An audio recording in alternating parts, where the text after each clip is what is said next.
The only people who lose money in real estate are those that are forced to sell their properties, because real estate eventually over time will go up in value. Here in the Bay Area, we're really fortunate. Over the last 40 years, we've had 5 corrections. The average correction is only 10%. I really help people understand the fact that if we look back at history, I'll ask them right up front, how long do you plan on living in this home? If the answer is more than 5 years, there's an 80% chance that there's no way that I'll get hurt. But this is my house, Mommy. So what I asked Mr. Kringle for, it is, I know it is. Welcome to The Pursuit of Home, coming to you from New York City. This is real people buying real estate and their unique journey to get there. We share the tips, tricks, and frameworks to help you navigate the bumps in the road that you won't see on reality TV or social media, and which no one has talked about until now. These are the emotional, psychological, ethical, and even spiritual challenges you're more than likely to encounter yourself. Learn from experts who've been there and hang out with me, Scott Harris, your host, who's helped thousands of people buy homes in Manhattan over the last 2 decades. Welcome to The Pursuit of Home, where we explore what it really means to find and create a place to call home. Today, we're diving into the intersection of real estate, wealth building, and the emotional side of buying and selling a home. I'm joined today with and by Brett Jennings, founder and CEO of Real Estate Experts, a Silicon Valley luxury home marketing expert. And Brett is one of the top professionals, not only in the Bay Area, but across the entire country. Brett's team has been recognized for its impressive success in helping clients sell their homes for top dollar, which makes sense because he's in Silicon Valley. He's also leveraged his expertise in negotiation and done a lot of innovative marketing. He's a sought-after advisor to buyers, helping them make smart, strategic decisions to build long-term wealth through real estate as well. In this episode, we're going to talk about how Brett's unique approach to real estate negotiation has helped countless clients succeed. We'll also discuss the emotional side of real estate home buying and what strategies today you can implement to set yourself up for success. Brett, welcome to the show. Great to be here, Scott. Thanks for inviting me. Brett, you've achieved incredible success in the real estate world. You've led one of the top teams in the Bay Area, but before all of this, what was your aha moment when you realized that real estate was more than just your career? It was your path to creating lasting impact, wealth for yourself, and for your clients. That's a great question. And it's interesting because real estate professionals, real estate agents come from a variety of different backgrounds and fields. And Scott, for many, I would say for a lot of real estate professionals, it's kind of been a plan B or plan C, if you will. You know, real estate, there's very few people who go and get a degree in real estate and come out of college to be an agent. Many of them, you know, try their hand at different careers and fall into real estate, if you will. It was somewhat like that for me. I did come out of college and I went into financial services actually in my first career. And I built a business helping basically business owners and real estate investors, mostly real estate investors, forming corporations and limited liability companies to help them protect their assets. And I built that company for 5 years. This is like my late 20s, early 30s. And I saw a pattern and it was very clear. My best clients owned lots of real estate. And the profile was a guy or gal in their mid 50s. They were not a doctor. They were not a lawyer. They were working class people who were smart with their real estate decisions over time. And typical profile was a guy or gal in their mid 50s, owned maybe 7, 8, 9 rental properties. Most of them were, you know, well to being paid off. They had multiple 5-figure monthly income, 7-figure or multiple 7-figure net worth. And they had, you know, financial security and great lifestyle. And like I said, these weren't doctors or lawyers. I remember talking to one gentleman, he was a UPS driver. And I said, well, what was your secret? He said, well, I went to a real estate seminar in 1979 and the advice was buy one house a year and never sell your properties. I was like, oh, okay. That's a pretty simple formula. And so seeing that pattern over and over, I was like inspired. I said, okay, well, I think I want to focus on real estate. And I also knew that I want to focus on real estate. But I also knew at the time I didn't have sufficient capital to come out and be a real estate investor myself right out of the gate. So I thought, maybe I'll become an agent. It will give me the experience to learn and understand the market. And then I can start making money and saving money and get into the game of investing. What better way than to have my eyes, and learn and understand this field. So I started out my first year in real estate because I'd come from kind of this investor mindset. that was my strategy for acquiring clients. I hosted my first year in the business, which was a tough year, by the way. I got my license 3 days before Bear Stearns collapsed in 2008. Right. People who don't remember, that was really like when that was the big red signal that something was very, very wrong in the economy back in 2008. Yeah, 2008. And so because I had this investor background, when I started my first year, my chosen audience was investors or people who wanted to be investors. So I started a group called meetup.com. And I went to that website and put out there that, if you wanted to learn about local real estate investing, come join me in a conversation once a month. And I'd get, I'd put a room together and typically have a guest speaker that would talk about property management or maybe investing out of state because it was quite expensive to invest in California. And I'd get 20 to 30, mostly tech people showing up to those events. And I'd sit down with them. I'd say, hey, I'm happy to meet with you after these meetings to talk about what your plan is and see if I could help you. And the typical profile was someone who was working in tech. They were renting an apartment, hadn't yet purchased a home, and they wanted to get on the wealth building journey through investing. And the conversation typically would quickly pivot to, well, hey, your first priority really should be your primary residence because of the tax advantages for that. Also, because if you go out and buy an investment property and sign for a mortgage, that will probably reduce your purchasing power when you go to buy a home. So it's better to buy your primary residence first. And I ended up helping a lot of them, I said, let's do this. Let's look at the home as an investment. And if we do that, instead of purchasing maybe a condo, which you can afford, or a small house, if you're really thinking about maximizing the investment potential, let's consider a duplex. Because maybe you can live in one side and rent out the other. And FHA financing, which only requires 3.5% down, actually at the time was allowing, this is way back in 2008, first-time investors to buy a duplex and qualify up to $1 million with only 3.5% down. So I helped a number of people that first year. And even through the market downturn, what I saw was they were able to sustain their property and make their payments because they had somebody living in the other side. And those first handful of clients I helped that first year and that second year, even through the downturn, Scott, I watched those people. I had another family that I helped that year. We didn't buy a duplex. We bought a single family, and their daughter got into an amazing school in Cupertino here, which is one of the top public high schools in the country. 5 years later, the daughter walked on UCLA. She became a UCLA med school student. We helped them sell that home. They downsized because they didn't need the school district anymore. And I think they made $1 million in that transaction. And that's when the light bulb really went off for me to come back to the answer to your question, where I was like, wow, real estate is truly a vehicle. The right real estate decisions over time can be life-changing for people. This family got their daughter into an amazing school. They didn't have to pay for private school because we selected a property that had great public schools. A property went up in huge amount of value over the time. They unfortunately didn't have to pay for tuition at UCLA because the daughter's grades were so good and the school that she came from was so good, she got a scholarship. And then they had $1 million that they added to their net worth over that 5-year period of time.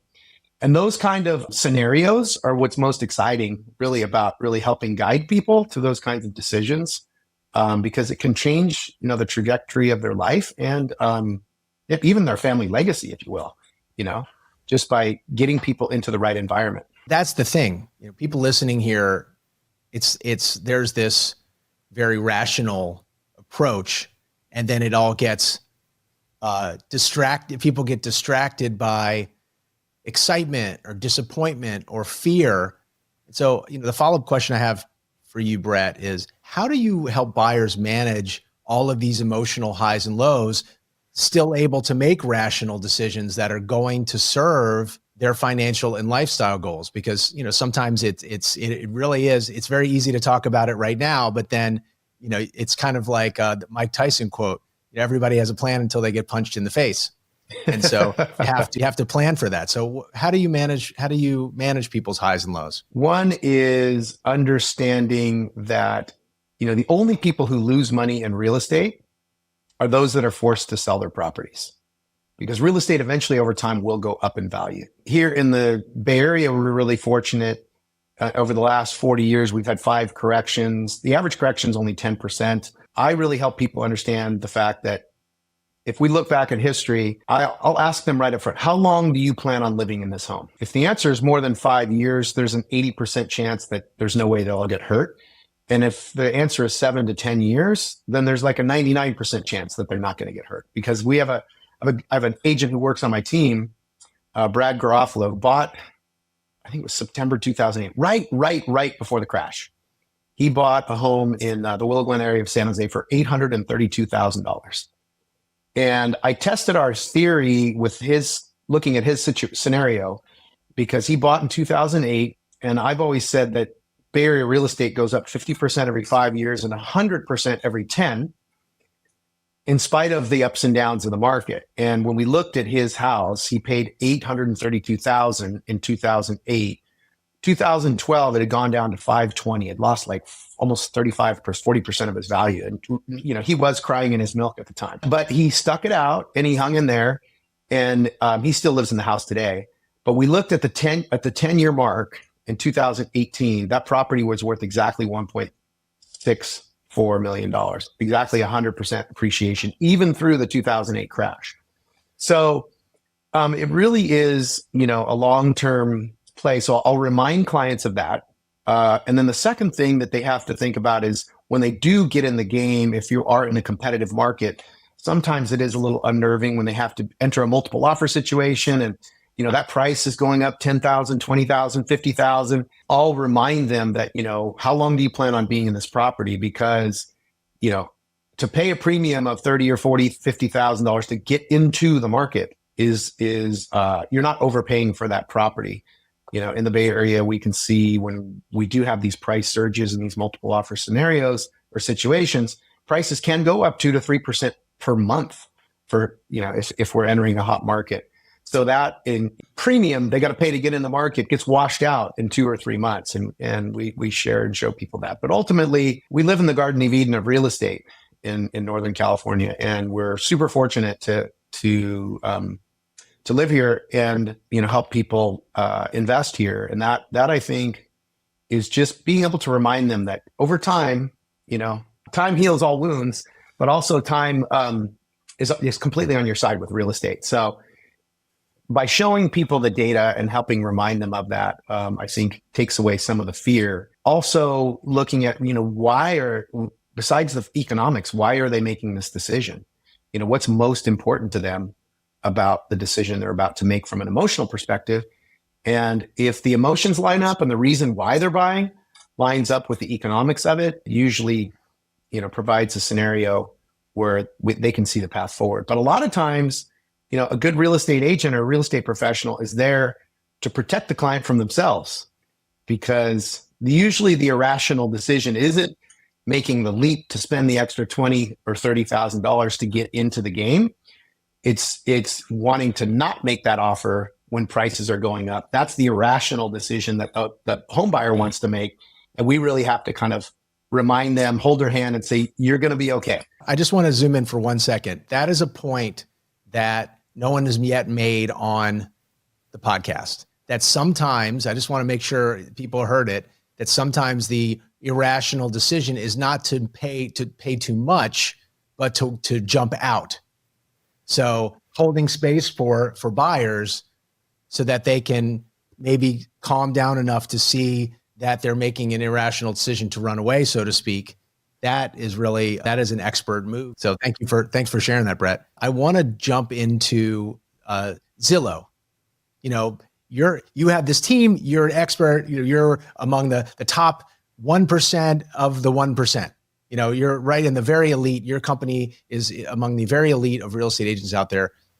And yet a lot of people are starting their search on Zillow. You've been on their advisory board since 2018, I believe. What works about Zillow for home buyers? And when do you think it's time for them to engage the real estate agent? That's a great question.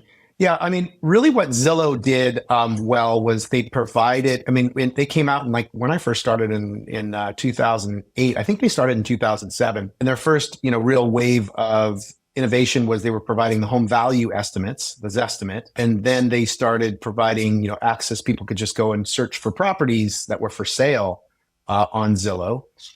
And really what they did is, prior to that, you had to go to a real estate agent or broker to get access to properties. So they provided free access to all the market information. And that was prior to that period of time. That was a big part of the value that real estate agents brought to the equation, was just being the information provider. What they did in that move is really forced us as agents to really become experts, because our value then, if you could just go to a website and get all the information, our value wasn't bringing the information. Our value was then to interpret the information. And really that is the true value of what a good real estate agent or real estate expert brings to the table, is they help bring a nuanced understanding to you about the market in alignment with what your goals are, right? So we have to balance what your goals are and what's happening with the market, and bring those two things together to help provide good fiduciary advice, for home buyers or home sellers. But Zillow did change the game and elevated the industry from that perspective. The other thing they did is they brought transparency through their review system. So now basically consumers can see, for the most part, consumers don't know the difference between real estate agents. A realtor is a realtor is a realtor. And I would say the average home buyer or seller's mind, until they can start to understand, well, how much business has this person done? What kind of reviews do they have out there? And that we were intentional in the early stages of that, because we felt that would be a good space or place for us to differentiate and make visible the difference that we could make for people, as opposed to just an average agent out there. So a home buyer is looking for a good agent. Certainly, check the Google reviews, check the Zillow reviews, and you'll find that out. And what Zillow ended up doing later on, for the teams and groups that partnered with them, was they started doing internal customer or client surveys, not reviews. Surveys are different than reviews. Reviews are, you can always ask your people who are happy, please leave me a review. Agents would never ask somebody who's not happy with it. But they started doing customer experience reviews, what I thought was really great, because the reviews bring some transparency, but the surveys really enabled us to increase our level of performance and skill, because it wasn't asking somebody who you did good for feedback. It was asking everyone for feedback, and that's the best way to get better. So they've changed the industry in I think a positive way. I want to zoom or talk a little bit more about technology. It certainly made all the difference in terms of researching homes, like you said, finding, I think people should absolutely research agents before they hire them, negotiating. How does it change in your market in Silicon Valley when so many of your clients are in technology? Does it help them? Does it hurt them? Does it make any difference at all? Do they behave? Do your non-tech clients act any differently in terms of how they engage with you on tech, the technology of real estate, or are humans humans? I think for our really smart, educated consumers, it might be a disadvantage, because there is a certain profile of client that we come across that is so informed that they quite literally think they know it all, and are less inclined to take our advice and really kind of want to make decisions on their own. And I just know from experience that, if we have clients that trust us and follow our advice, they get the best outcomes. And when we have people who are well informed and say, hey, I know better than you, oftentimes it hasn't worked out as well for them. And so it's always, if you do your best to find the best professional or expert to help you with something, it's always good to take their advice. I wouldn't pay my attorney $500 an hour and then go against what his recommendations were, because that's kind of defeats the purpose. So that's a good question. And that we do see that happen sometimes. Okay. I want to get into negotiation, Brett. You're a trained expert. You've got a degree of some kind from Harvard in negotiation, your skills, you've helped people negotiate huge millions and millions of dollars of sales. How do you apply these skills to your buyer side deals? And when buyers are coming to the table with so much tech world wealth, startup world wealth, how do they act differently? How does it impact your market? And maybe you can share a story where your negotiation made a real difference for a buyer. The Harvard Law School does an institute on negotiation, and I went through a summer program then there to get a certificate in negotiation. That curriculum has been distilled down into real estate. It really is a collaborative versus competitive negotiation style. A competitive negotiation style, just to set some context for the two, if we had an orange, for example, Scott, on the table and we cut it in half, a competitive negotiator is going to eyeball for the bigger half and take the bigger half. A collaborative negotiator, we put the orange on the table, might ask the question and say, hey, Scott, well, what do you want out of the orange? Because maybe you're a chef and you want the zest for a recipe and I want orange juice. And in that case, like, we can both get all of what we want. And so collaborative negotiation would say, let's start our conversation from the perspective of what's really most important to you, because oftentimes they're not the same. And then really kind of figuring out what's there. The other principle is that the person with the most information in a negotiation oftentimes has the most leverage. So having a deep understanding of the market and what's happening is super helpful. You know, one of the things that we've used, so the party with the most information in a negotiation is typically going to have the upper hand. The other thing that we want to kind of acknowledge is that there's more than just a seller in a negotiation.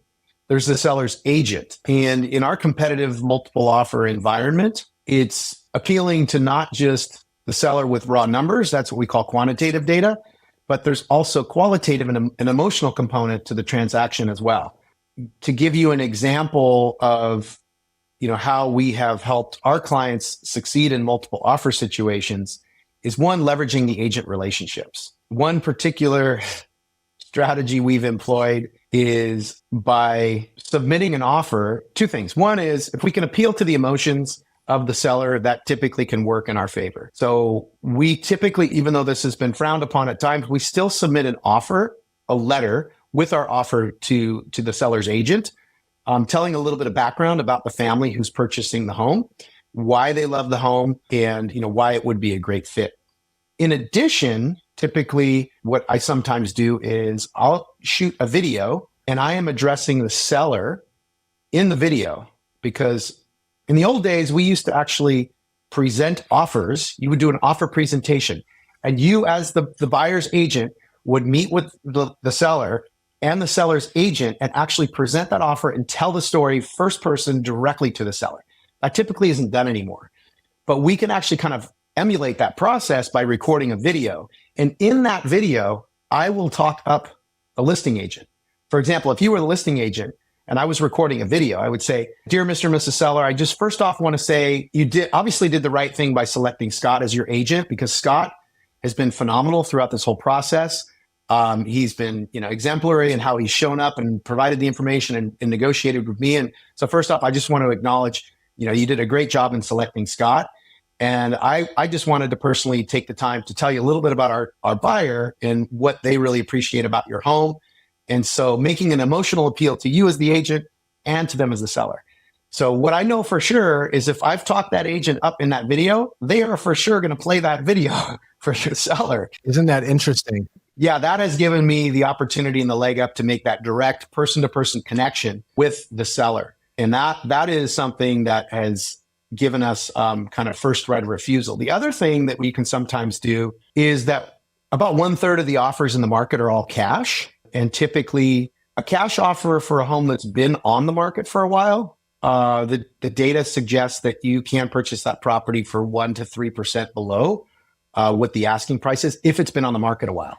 If it hasn't been on the market for a while, and there are many, if you're working with an agent, ask them about what kind of options they have to help you present an all cash offer, because there are many mortgage lenders that have kind of a same as cash option.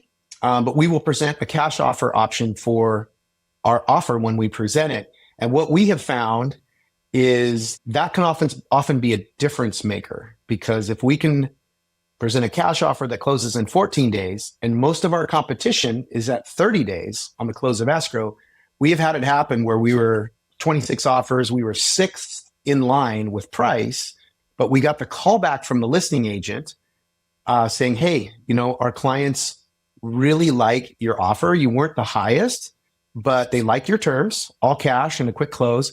And they were wondering if you can match the top offer, you could have the house.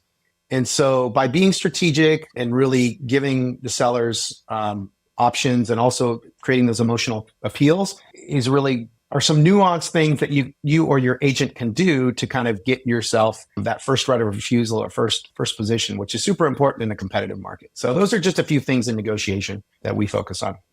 This is totally gold, Brett. I mean, if you're out there listening, you're like, oh my God, my agent should totally record a video and send it to the seller. I mean, what an incredible idea, and something that gives you a chance to both, as an agent, solidify your relationship with that other agent, even if you maybe don't love them all the time, really talk them up and say they've done a good job, and then hype them and give your buyers the best chance of success. I love it. Well, Brett, real estate is a roller coaster. I'm sure you've lost, you're talking about winning bidding wars. I'm sure you've lost just as many or even more. If you could leave home buyers with one piece of advice to help them stay grounded and confident throughout the process, what would it be? Trust the advice of your agent. Let them guide you. You've hired them to be your counselor and your advisor and your guide and your fiduciary. So trust the advice of your agent. And, if you feel that when you go to understand that it's going to be an emotional process, and it's probably going to feel like the scariest day of your life when you sign an offer to buy a home for $1, $2, $3, $4 million, whatever it may be. It's the largest, financial transaction of your life. But if you're choosing to do that and you're choosing to be in that home for 5 to 7 years or more, that you're going to be okay. You're probably going to be better than okay if you're buying a home in the Bay Area or California. And enjoy the journey, because it's a great one. Ladies and gentlemen, Brett from Real Estate Experts. Brett Jennings, thank you so much for being here. That's it for this episode of The Pursuit of Home. I hope today's conversation gave you insight, clarity, and maybe even a new way to think about your own home search. If you enjoyed the episode, please take a moment to follow, rate, and review the show. It really helps us reach more people on their own journey to home ownership. The Pursuit of Home is proudly produced by Fame, the B2B podcast production agency. Find The Pursuit of Home on Spotify, Apple Podcasts, and everywhere else you listen to podcasts. And if you want to connect, you can find me anytime on social media or at Magnetic. Until next time, happy home hunting.